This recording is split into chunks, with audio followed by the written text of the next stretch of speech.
자식에게 평생 대접을 받고 살 수 있는 부모의 방법이 있다고 합니다. 그게 뭐냐? 척을 잘해야 된대요. 척. 돈 있는 척. 절대 돈 없는 척하면 대접을 못 받는데요. 돈 있는 척. 또 뭐를 잘해야 되느냐?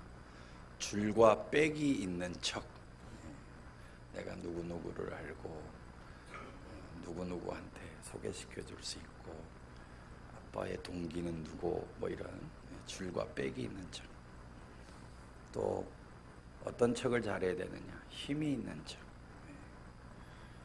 부모가 무능한 것처럼 보이면 평생 대접을 못 받고 그렇게 살아가게 된답니다. 여기에 하나 더 추가한다면 아이들이 자녀가 볼 때 제일 좋아하는 척은 이 척입니다. 빨리 죽을 것 같은 척. 부모가 아프기 전에 빨리 죽어야지 하면 아이들이, 자녀들이 그렇게 좋아한다니요. 세상이 참 웃지 못할 그런 형국으로 가고 있는데 그런 게 지금 우리가 살아가는 삶의 현실이기도 한 것 같습니다. 이런 기준으로 보면 이삭을 데리고 모리아 산으로 간 아브라함. 이 아브라함은 지금 말하는 이런 부모의 기준으로 볼 땐 빵점짜리 부모로 비추어질 수 있습니다. 이해가 가지 않는 하나님의 명령에 한마디도 못하고 척도 하지 못한 채 조용히 모리아산으로 올라가고 있는 이 아브라함을 보노라면 분명 무능하다라고 생각할 수 있을 것입니다.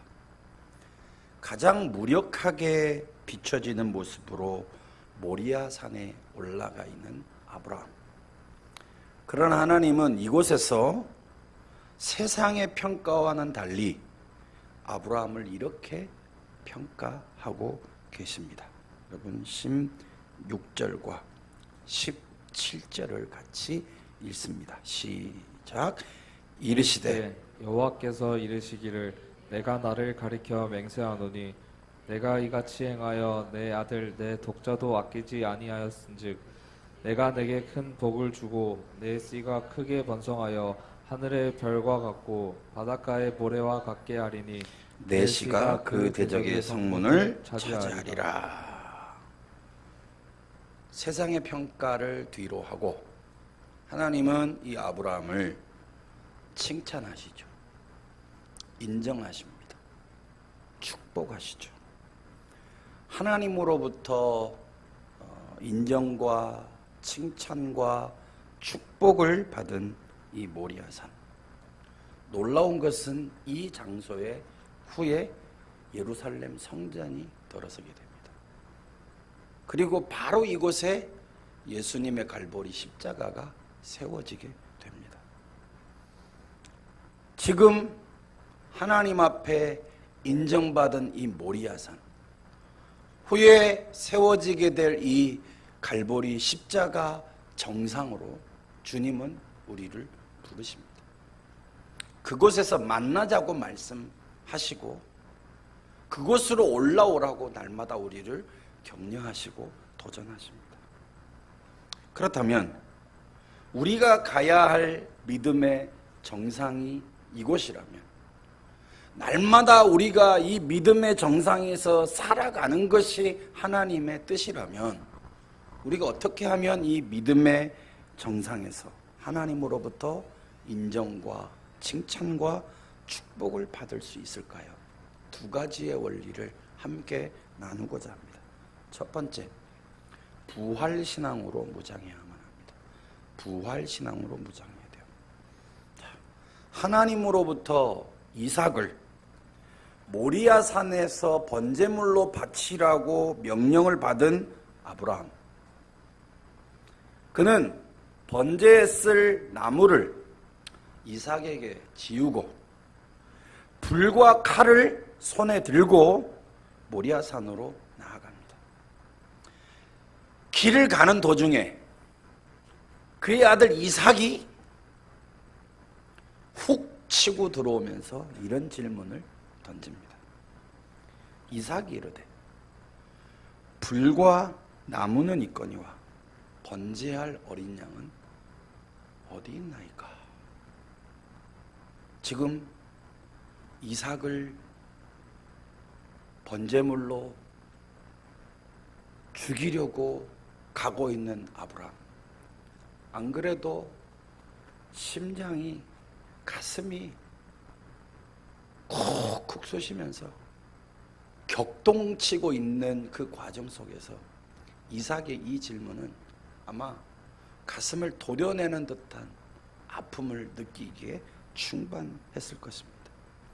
이렇게 미어져 오는 가슴을 안고 아브라함은 하나님이 말씀하신 곳 모리아 산에 도착합니다. 한치의 망설임 없이 이삭을 줄로 꽁꽁 매어 결박합니다. 저는 본문을 묵상하면서 더 놀라웠던 건 결박을 하는 자나 결박을 당하는 자나 아름다운 순종이 있었다는 거예요. 지금 이 당시에 이삭이 나이가 한 15세에서 한 18세 정도 됐으리라고 추측을 합니다. 자, 여러분 15세에서 18세 정도의 나이가 됐다고 한번 해보세요. 이유도 모르고 설명도 해주지 않고 갑자기 아버지가 줄로, 포승줄로 그를 꽁꽁 맵니다. 그러면 요즘 아이들 같으면 어떻게 했을까요? 우리 아들 같으면 했을 것 같아요. 아빠! 제정신이가!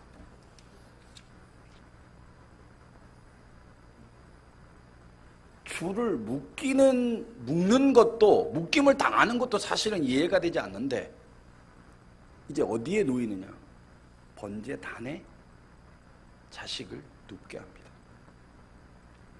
이어서 손을 들어서 칼로 이 아들을 번제물로 죽이려고 이제 내치려고 하는 그 상황이에요. 근데 본문을 여러분 읽다 보면 이 과정이 저는 마치 슬로우 비디오처럼 천천히 진행되는 듯한 착각을 자꾸 느꼈습니다. 이 슬로우 비디오처럼 연결이 되지는 이 찰나의 이 순간이 아브라함에게 있어서는 정말 굉장히 길고도 고통스러운 시간이었으리라고 저는 확신을 합니다. 아마 아브라함의 시선과 아들 이삭의 시선이 마주쳤겠죠. 그때의 이 아브라함의 마음은 여러분 어땠을까요? 이전에 제가 부교육자 시절 생활을 할 때 저희 딸이 어디에 갔다가 사과인가 복숭아를 먹은 것 같아요. 근데 그게 소화가 안 된 채로 아주 어렸을 때니까요. 제가 이 딸아이를 마트에 있었던 것 같습니다. 딸아이를 뒤집어가지고 막 이렇게 흔든 거예요. 이렇게. 그때는 막 서로 막 웃고 막 깔깔호호 막 이래갖고 진행을 했어요. 근데 몇 분이 지나고 난 다음에 얘가 이렇게 푹 쓰러지면서 눈이 이렇게 확 까디비지는. 그래서 이제 저희 집사람하고 저 난리가 났죠. 차를 태워서 가는데 이게 차가 나를 데리고 가는지 내가 차를 몰고 가는지 정신이 없을 정도로 그래갖고 얘를 동네에 있는 모 병원에 이제 응급실까지 데리고 간 그 상황에서 제가 정신도 하나 없고 죽을 것 같더라고요. 그 마음이 오늘 본문에 아브라함의 마음으로 오버랩이 됐습니다. 아마 아브라함의 마음이 그런 마음이 아니었을까. 그러함에도 불구하고 아브라함은 모리아산 정상에서 하나님이 말씀하신 명령에 주저없이 순종하고 있습니다. 그 이유가 여러분 어떤 것이라고 짐작이 되십니까? 도대체 아브라함이 이렇게 주저없이 하나님의 명령에 순종할 수 있었던 이유가 여러분 무엇이라고 생각하십니까? 이 사건을 해석해 놓은 신약 성경이 있습니다. 히브리서 11장 17절에서 19절인데요. 자, 같이 히브리서 11장 17절에서 19절 읽습니다. 시작. 아브라함은 시험을 받을 때에 믿음으로 이삭을 드렸으니 그는 약속을 받은 자로 돼 그 외아들을 드렸느니라. 그에게 이미 말씀하시기를 내 자손이라 칭할 자는 이삭으로 말미암으리라 하셨으니 그가 하나님이 능히 이삭을 죽은 자 가운데서 다시 살리실 줄로 생각한지라. 비유컨대 그를 죽은 자 가운데서 도로 받은 것이니라. 저에게 보면 하나님이 능히 이삭을 죽은 자 가운데서 다시 살리실 줄로 생각한지라. 아브라함에게 있었던 게 뭐예요? 하나님을 절대적으로 신뢰하는 부활신앙이 있었던 거죠. 설사 약속의 아들이 죽는 상황이 일어나더라도 다시 살리실 것을 의지하는 온전한 믿음이 있었던 것입니다. 에베소서 1장 19절에서 20절을 보면 이 부활신앙을 뭐라고 얘기하느냐? 하나님의 절대적 능력을 의지하는 신앙이라고 그렇게 풀어놓고 설명을 해놓고 있습니다. 아브라함이 믿음의 정상에서 하나님으로부터 인정과 칭찬과 축복을 받아 누린 이유가 부활신앙이었던 것처럼 저와 여러분에게도 회복돼야 할 믿음의 원리가 바로 이 부활신앙입니다. 왜냐하면 예수님이 강조하신 믿음의 핵심이 십자가와 부활이요. 그 복음을 그대로 받아서 설명한 사도 바울이 이야기한 복음의 핵심, 믿음의 핵심도 십자가와 부활이기 때문입니다. 십자가가 하나님의 최고의 사랑을 말한다면 부활은 하나님의 최고의 능력을 설명하는 거죠. 이 십자가와 부활의 그 큰 축을 놓고 우리가 설명을 한다면 우리의 삶에서 일어나는 고난, 실제죠. 고난은 우리의 삶에 실제로 일어나는 사건입니다. 그렇습니까? 그렇지 않습니까? 이해할 수 없고 설명할 수 없고 납득할 수 없는 그런 고난이 우리의 삶에 비일비재하게 아주 많이 우리의 삶에 엄습해 올 때가 있잖아요. 그게 실제예요. 마찬가지로 고난이 실제라면 부활의 능력도 실제여야 한다는 겁니다. 자, 여러분 잘 보십시오. 예수님의 실제 부활이 예수님을 따라다니던 제자들과 공동체의 삶을 어떻게 바꿨느냐. 마태복음 28장 8절을 보면 예수님을 따라다니던 자들이 예수님의 실제 부활을 목격하고 경험하고 난 뒤의 변화를 이렇게 구체적으로 묘사합니다.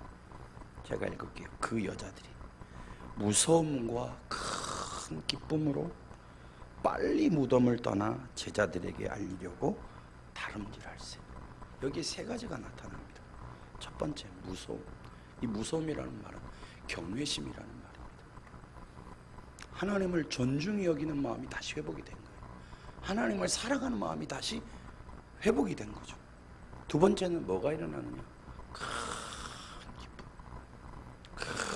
기쁨. 기쁨은요, 뭐를 보면, 뭐를 경험하면 되느냐? 부활하셔서 역사하시는 주님을 삶에서 제대로 누리면 우리에게 잃어버렸던 기쁨이 다시 회복이 됩니다. 아멘을 좀 하시기를 바랍니다. 아멘. 그리고 세 번째 뭐 합니까? 다름질.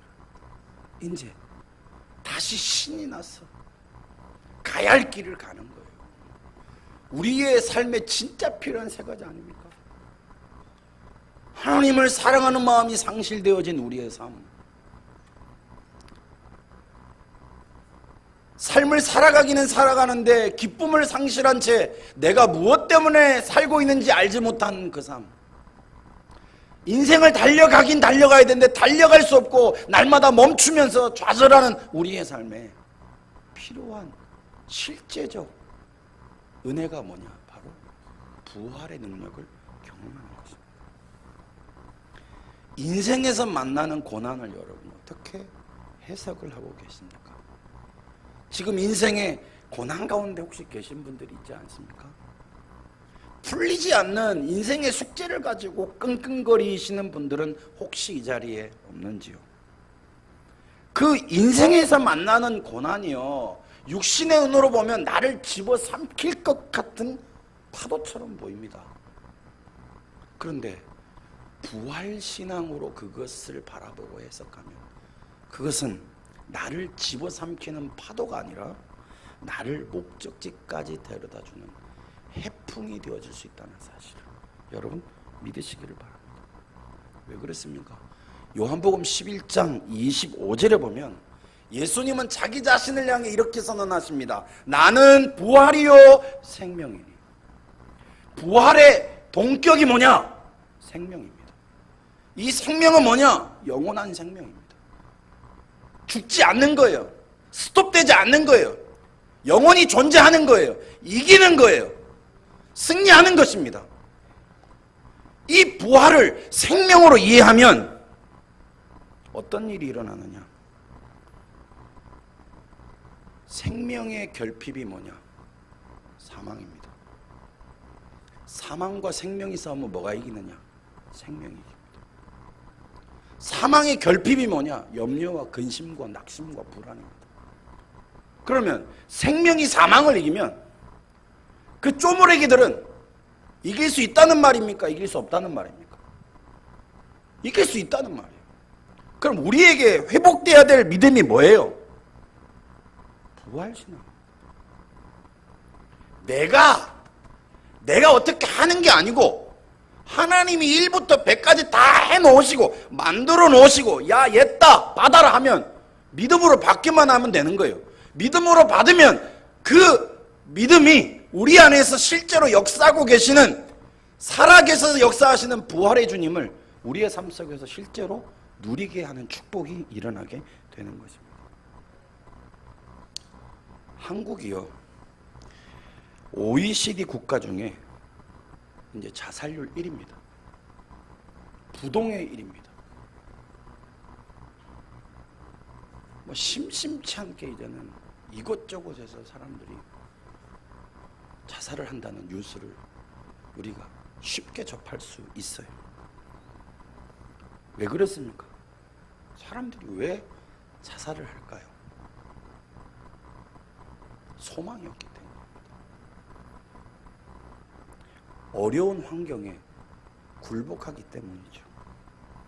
그 자리에 부활의 능력으로 역사하시는 주님을 모시면 그 삶의 일대 변혁이 일어나게 됩니다. 왜 그런지 아십니까? 그 이유를 A.W. 토저라는 신학자는 이렇게 얘기했습니다. 그러면 내 마음 안에 당신이 나의 마음에 빛이 되시고 밤이 없을 것이기 때문입니다. 자살을 하는 이유, 넘어지는 이유, 자빠지는 이유, 환경에 굴복하는 이유, 영혼에 뭐가 역사하기 때문이요? 밤이 역사하기 때문입니다. 근데 부활신앙으로 회복이 되어지면 그 어두운 밤에 뭐가 임합니까? 빛이 임합니다. 내가 하는 게 아니라 주님이 우리의 영혼을 비추시는 역사가 일어납니다. 이것을 생명의 역사라고 부르는 거죠. 여러분 레나 마리아라는 사람에 대해서 들어보셨는지 모르겠어요. 한번 우리나라에 와서 얼마 전에 작년인가 저작년에 공연을 했었던 적이 있었던 분이십니다. 이 레나 마리아는 1968년 스웨덴의 하보 마을에서 태어난 소녀입니다. 그녀는 태어날 때부터 두 팔이 없고 왼쪽 다리도 짧고 오른쪽 다리만 정상인 중증 장애인이었습니다. 스웨덴은 복지시설이 잘 되기 때문에 그냥 나라에다 위탁하면 돼요. 근데 이 부모님이 정말 훌륭하신 분입니다. 나라에다 그냥 위탁하지 않고 가정에서 이 아이를 키웠습니다. 강하게 키웠겠죠. 믿음으로 키웠겠죠. 그러면서 이 레나 마리아에게 일어난 놀라운 변화가 뭔지 아십니까? 우리는 놀라운 변화를 다리가 회복이 되고 중증 장애가 극복이 되고 이러면 막 전부 다 할렐루야 막 이렇게 하겠죠. 육체적 변화는 단 하나도 없습니다. 그런데 지금 이 레나 마리아가 전 세계를 돌아다니면서 기쁨과 감격으로 하나님을 찬양하는 그런 찬양 사역자, 가스펠 가수로 전 세계를 누리고 있어요. 그러면서 레나 마리아가 이런 이야기를 남깁니다. 들어보십시오. 누군가 나에게 예수님이 부활하셨고 지금도 살아계시는 증거를 대보라고 한다면 나는 나의 약한 육신과 날마다 주님을 찬양하는 나의 입술을 당당하게 보여줄 것입니다. 왜 이렇게 얘기할 수 있어요? 부활하신 주님 실제로 그는 경험하면서 살아가고 있기 때문입니다. 여러분, 부활의 주님을 세상 사람들은 누구를 통해 보게 되어지느냐? 우리를 통해 보게 되어집니다. 언제요? 내가 가장 무력한 순간, 내가 가장 연약한 순간, 내가 가장 절망할 그 순간에 이해할 수 없고 납득할 수 없고 설명할 수 없는 초자연적인 삶의 능력이 우리의 삶에 엄습해와 우리의 영혼을 변화시키고 우리의 삶을 변화시키고 우리의 마음을 변화시키고 우리의 눈빛을 변화시키고 우리 행동을 변화시키는 거죠. 그러면서 나의 말을 보고 정말 주님은 살아계시다는 것을 발견합니다. 나의 행동을 보고 정말 주님은 살아서 역사하시는 분이라는 것을 믿게 되어지는 거죠. 우리에게 필요한 믿음의 자세가 무엇입니까? 아브라함을 믿음의 정상에 올려놓고 하나님께서 그를 칭찬하실 수밖에 없었던 믿음이 뭐냐? 아브라함은 자기가 빵점짜리 인생이라는 것을 알았어요. 그러나 빵점짜리지만 하나님이 100점이시기 때문에 하나님이 내 삶에 오시면 100점 인생이 될 수 있다는 것을 믿은 거죠. 사랑하는 여러분, 우리의 삶에 부활의 주님을 날마다 인정하고 모시고 동행하는 믿음이 회복되기를 주님의 이름으로 간절히 축복합니다. 고린도전서 15장 57절은 그렇게 살아가기로 결단하는 자들에게 약속을 줍니다. 보십시오. 우리 주 예수 그리스도로 말미암아 우리에게 승리를 주시는 하나님께 감사합니다. 할렐루야. 승리가 누구에게 있어요? 나에게 있어요? 아니요. 누구에게 있어요? 하나님께. 하나님의 생명으로 나타나신 예수 그리스도가 내 삶에 부활의 능력으로 역사하고 계시다는 것을 믿을 때 우리가 이기고 극복하고 뛰어넘는 역사가 일어나게 된다는 것을 믿으시기를 바랍니다. 두 번째로, 준비하시고 지켜보시는 하나님을 신뢰해야만 합니다. 준비하시고 지켜보시는 하나님을 신뢰해야 돼요. 자, 이삭과 함께 모리아 산으로 올라가던 아브라함에게 아들 이삭이 이런 질문을 던졌다고 제가 말씀을 드렸죠. 이삭이 이르되 불과 나무는 있거니와 번제할 어린 양은 어디 있나이까? 라고 질문을 던지니까 아브라함이 이렇게 대답을 합니다. 8절을 여러분 한번 보세요. 자, 8절을 보시면 이렇게 되어 있어요. 번제할 어린 양은 하나님이 자기를 위하여 친히 준비하시리라. 여러분, 그 사람이 신앙이 있느냐 없느냐는 언제 드러날까요? 위기가 오면 드러나요. 어려움이 오면 드러나요. 환란이 오면 밑바닥 밑천이 다 드러나게 돼 있어요. 이 위기의 때 아브라함은 뭐를 고백합니까? 신앙 고백을 합니다. 여러분, 그러니까 신앙 고백은요, 삶에서 이루어지는 실제여야 한다는 거예요. 신앙 고백은 반드시 삶을 통해 증명이 되어지게 되어 있습니다. 아브라함이 뭐라 그래요? 하나님이 준비하시리라. 아멘이십니까? 신앙 고백이죠. 이 신앙 고백이 진짜가 됐을까요? 한번 보자고요. 14절. 아브라함이 그 땅 이름을 여호와 이레라 하였으므로 오늘날까지 사람들이 이르기를 여호와의 산에서 뭐 됐다고요? 준비되리라. 아브라함의 신앙 고백은 뭐였어요? 하나님이 준비하시리라. 그 신앙 고백으로 삶 속에서 살았더니 하나님이 그 삶 속에 어떤 열매를 맺게 하세요? 그 신앙 고백대로 성취되게 하는 역사를, 증명되는 역사를, 열매를 따먹는 역사를 주시더라는 거죠. 근데 우리가 오늘 유심하게 보아야 될 말씀이 뭐냐면 여호와 이레라는 거예요. 여호와 이레. 주일학교 다닐 때 이 설교를 무지 많이 들었기 때문에 대충 여호와 이레. 그 정도 말씀이 아닙니다. 주일학교 때 들었던 그 정도의 의미가 아니에요. 그럼 제가 설교 안 하죠, 이거. 일대지만 하고 마치죠.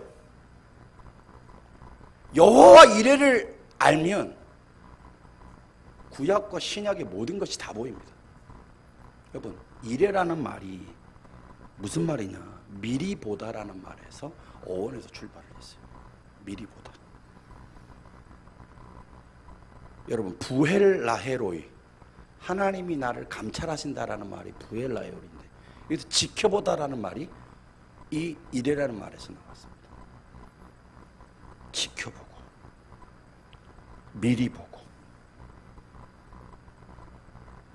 준비하시는 거예요. 그러니까 여호와 이레라는 말이 뭐예요? 미리 보시고, 지켜보시고, 미리 준비하시는 거예요. 목사님 좀 쉽게 이야기를 해요. 자, 오늘 저녁에 너 집에 빨리 와서 밥 해놔? 아빠 오면 밥 오는 대로 즉시 해 먹을 수 있도록 너 빨리 와갖고 밥 해놔. 이래놓고 아침에 이제 아빠 엄마가 출근을 했어요. 얼마나 고민이 됐겠어요. 이제 뭐 하지? 밥은 그 씻어갖고 막 밥솥에 언제 해야 되고, 반찬 뭐 하지? 우리 어떤 장애가 있어요. 결정 장애가 있는 거예요. 막 정신없이 하다가 보니까 이게 출근을 해갖고 일을 하는지 뭐를 하는지 구별이 안 갈 정도로 막 하다가 막 정신없이 이제 막 뛰어갑니다. 장을 봐가지고 막 이렇게 왔는데 집에 딱 와보니까 놀라운 일이 벌어져요. 상이 펴져 있고 그 위에 반찬이 다 구비가 돼 있고 국이 다 끓여져 있고 숟가락 젓가락이 다 올려져 있고 아빠 엄마가 딱 앉아 있는 거예요. 자식이 어떻게 하는지를 보려고 한 거예요. 판을 다 해놓고 준비를 다 해놓고 부른 거죠. 자식의 마음이 뭔지 보고 싶었던 거예요. 이게 여호와 이레라는 의미입니다. 하나님이 미리 보십니다. 뭐를요? 우리의 인생. 하나님이 지켜보십니다. 뭐를요? 우리가 가야 할 길을요. 하나님이 미리 준비하십니다. 뭐를요? 우리가 이겨낼 수 있도록. 하나님은 자신에게 믿음으로 나오라고 말씀하시고 그 말씀에 순종하는 모든 자에게 모든 것을 준비하시고 여러분을 지켜보아 주신다는 사실을 여러분 믿으시기를 바랍니다. 시편 121편 3절은 이렇게 얘기해요. 여호와께서 너를 실족하지 아니하게 하시며 너를 지키시는 이가 졸지 아니하시리로다. 자, 우리는 좁니다. 우리의 인생은 스톱될 때가 있어요. 오늘 제가 예배를 딱 시작하는데 이곳저곳에서 조시는 분들이 있더라고요. 우린 연약한 거예요. 제가 바뀐 게 뭡니까? 옛날 같았으면 자면 죽었습니다. 아무 말 안 하잖아요. 그걸 알게 된 게 뭐냐? 여러분, 복음을 알면 사람이 뭐예요? 옆에 있는 사람 강한 것 같죠? 약해요. 목사가 강한 것 같죠? 약해요. 연약해요. 우리는 순간순간 연약합니다. 그런데 하나님은 우리의 연약을 늘 떠안으시는 거예요. 뭐하지 않도록? 실족하지 않도록. 뭐하지 않도록? 자빠지지 않도록. 뭐하도록? 다시 일어서도록. 어떻게 하도록? 다시 회복되도록. 여러분, 어떻게 살아야 하는지를 고민하고 계시는 분들이 있습니까? 여호와 이레의 하나님의 이름을 부르시기를 바랍니다. 여러분, 기도할 때 어떤 기도를 하십니까? 간단하게 기도하십니다. 하나님 아버지 이렇게 기도하는 그 어떤 호칭을 오늘 한번 바꿔보자고요. 이름을 바꿔서 부르는 거예요. 뭐라고요? 여호와 이레 하나님, 나의 삶을 간섭하십시오. 여호와 이레 하나님, 내가 그 하나님을 의지하면서 인생을 살아가게 해주십시오. 인생이 불투명하고 아무것도 보이지 않고 어떻게 살아야 되는지 고민될 때 뭐 부르라고요? 여호와 이레 하나님을 부르라. 불가능한 상황에 직면해 계십니까? 여호와 이레 하나님을 부르시기를 바랍니다. 그분이 미리 보고 계십니다. 우리를 쉴만한 물가로 푸른 초장으로 인도에 가실 만반의 준비가 다 돼 있음을 여러분 믿으시기를 바랍니다. 이루어질 것 같지도 않고 의심이 생기고 염려가 생길 때 준비하시고 공급하시기로 작정하신 하나님의 이름을 부르시기를 주님의 이름으로 축복합니다. 이 여호와 이레의 이름이 이 정도로만 끝나는 게 아니에요, 여러분. 하나님이 준비하시는데, 자, 오늘 본문을 보세요. 하나님이 준비하셨는데 뭐를 준비하셨어요? 순양을 준비하셨어요. 순양. 순양 동그라미 없어요. 순양. 근데 이 순양이 뭐를 상징하느냐? 장차 오실 인간의 죄를 지시고 십자가를 지실 예수 그리스도를 상징합니다. 제가 아까 전에 십자가와 부활을 얘기하면서 부활이 하나님의 최고의 능력을 얘기한다면 십자가는 뭐를 얘기한다고 그랬어요? 하나님의 최고의 사랑을 얘기한다고 그랬어요.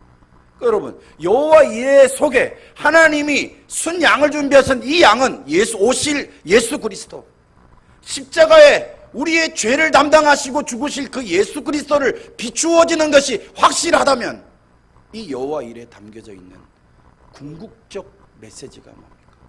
사랑입니다. 하나님은 사랑이십니다.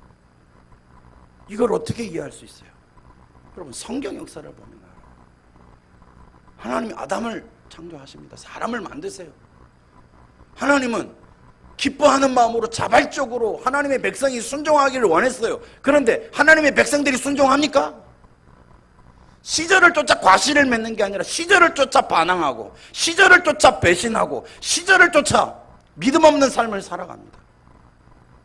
세상 사람들은 의리라도 있는데 교회 다니는 사람은 믿음도 없고 의리도 없습니다. 그런데 그러함에도 불구하고 하나님이 하다가 안 되면 포기하시면 되잖아요. 그렇지 않아요? 좀 말 좀 들어라, 말 좀 들어라, 말 좀 들어라. 부모가 막 무릎을 꿇고 제발 좀 부모 말 좀 들어라. 눈물을 흘리면 손을 잡고 엄마 아빠 한 번만 생각해도. 지도 막 무릎을 꿇고 또 웁니다. 엄마 아빠 잘못했어요 막 합니다. 잘못하긴 뭘 잘못해요. 조금만 지나면 지 쪼가 나옵니다. 지 삶의 방식이 나와요. 그러니까 하나님 백성의 방식이 뭐예요? 반역입니다. 반역. 지가 하고 싶은 대로 하는 거예요. 그런데도 하나님은 하나님의 백성을 포기하지 않으셨어요. 마침내 예수 그리스도를 보내어 주십니다. 그게 뭐냐? 하나님의 포기하지 않는 사랑. 오늘 아브라함 시리즈를 마무리하는데 여러분, 아브라함을 한번 지켜보자고요. 아브라함의 일생을 한번 여러분 다시 한번 정리를 한번 해보자고요. 아브라함이 칭찬받을 게 있습니까? 아브라함의 인생 속에서 그의 인생을 설명한다면 오락가락 인생이 오락가락, 갈짓자를 걸은 인생이. 그런데 실패하고 지 마음대로 살고 지 방법대로 살았지만 그럼에도 불구하고 하나님이 아브라함을 포기하지 않잖아요. 하나님이 아브라함을 때로는 안고, 하나님이 때로는 아브라함의 등을 밀고, 그래서 하나님이 마침내 여기까지 오게 하신 거예요. 하나님이 다 하신 거죠. 이걸 알아야 믿음이 풀립니다. 믿음이라는 건 뭐냐? 하나님이 다 하시고 우리에게 은혜로 주셨다는 것을 알면, 그 은혜에 감격하면 이제 하나님의 뜻대로 살아가게 되는 거예요. 그게 뭐예요? 순종입니다. 우리는 무슨 착각에서 자꾸 빠져나와야 되나? 내가 뭐 좀 내세울 게 있고, 내가 좀 괜찮은 사람이고, 내가 좀 그래도 괜찮아서 자기 의를 가지고 있는 사람이라고 착각하는, 이거 빨리 빠져나와야 돼요. 다 그나물의 그 밥입니다. 목사 포함. 안 믿어지시면 이게 답이 없어요. 다 그나물의 그 밥입니다. 아무도 아멘 안 하시. 이거 안 믿어지시면 여러분, 신앙생활이 어떻게 되는 거예요? 이제 율법적인 신앙이 되는 거예요. 내가 잘할 때는 하나님 앞에 자연스럽게 나옵니다. 기도할 때도 하나님, 내가 오늘 이렇게 이번에 한 주 이렇게 살았는데 하나님 좀 내 괜찮게 살았죠? 응답할 만한 좀 자격을 가지고 하나님 앞에 나왔죠. 그러니까 응답해 주세요. 율법주의. 우리는요 늘 빵점짜리 인생입니다. 50보 100보예요. 성경은 우리가 잘했다고 생각하고 입고 있는 자기 의가 뭐하고 똑같다고 얘기해요? 더러운 누더기와 같다고. 더럽다는 거예요. 아무리 내가 상대방에 비교해서 잘했다 한다라도. 그런데 빵점짜리라는 걸 알고 하나님 앞에 나와서 은혜를 구하면 하나님이 우리에게 주시는 응답이 있습니다. 로마서 8장 32절이에요. 제가 이렇게 자기 아들을 아끼지 아니하시고 우리 모든 사람을 위하여 내주시니가 어찌 그 아들과 함께 모든 것을 우리에게 주시지 아니하겠느냐. 여러분, 여호와 이레 속에 담겨진 게 뭐예요? 맹세입니다. 맹세. 사랑의 약속이에요. 내가 너를 버리지도 않고, 내가 너를 모른 채 하지도 않고, 내가 너와 함께하고, 내가 너를 지키고, 내가 너를 인도하고, 하나님이 원하는 목적지까지 우리를 데리고 가시겠다는 하나님의 자기 선언인 겁니다. 여러분, 옛날 찬송가 중에, 복음성가 중에 이런 가사를 가진 찬양이 있죠. 슬픔 걱정 가득 차고 내 마음 외로워도 놀라운 사랑의 갈보리 내 죄를 풀었네, 내 짐을 풀었네. 여러분, 슬픔 걱정 가득 찰 때 뭐가 인생의 답이 된다는 거예요? 십자가요. 고난이 닥칠 때 뭐가 인생의 답이 돼야 된다는 거예요? 십자가. 왜 그렇습니까? 그거를 보면서 우리는 내가 어떤 존재인가 하는 빵점짜리 인생. 하나님은 아브라함을 위해 모든 것을 준비해 놓으셨어요. 그리고 그 믿음의 정상에서 그 은혜를 만끽할 수 있도록 하나님이 모든 잔치를 다 배설해 놓으시고, 마찬가지로 하나님이 모든 것을 준비해 놓으시고, 우리를 초청하시는 그 믿음의 초청에 응답하라고 말씀하십니다. 하나님, 내가 여기 있습니다. 아브라함처럼 믿음의 정상인 그 모리아산으로 올라갑니다. 그 십자가로 올라갑니다. 내 무거운 짐을 맡깁니다. 내 고난을 맡깁니다. 내 어려움을 맡깁니다. 내 좌절을 주님 앞에 맡깁니다. 맡길 때 주께서 나에게 다시 은혜를 주시고 회복을 주시고 사랑으로 역사하셔서 더 큰 은혜를 부어주신다는 사실을 여러분 기억하시면서, 자, 여러분 옆에 있는 분에게 인사합시다. 믿음의 정상에서 만납시다. 뒤에 있는 분에게 말 축복해 주세요. 믿음의 정상에서 만납시다. 믿음의 정상에서 그 축복과 그 기쁨을 만끽하는 두 가지의 비결을 말씀드렸습니다. 첫 번째 뭐예요? 부활하시는. 두 번째, 여호와 이레, 승리하시기를 주님의 이름으로 간절히 축복합니다.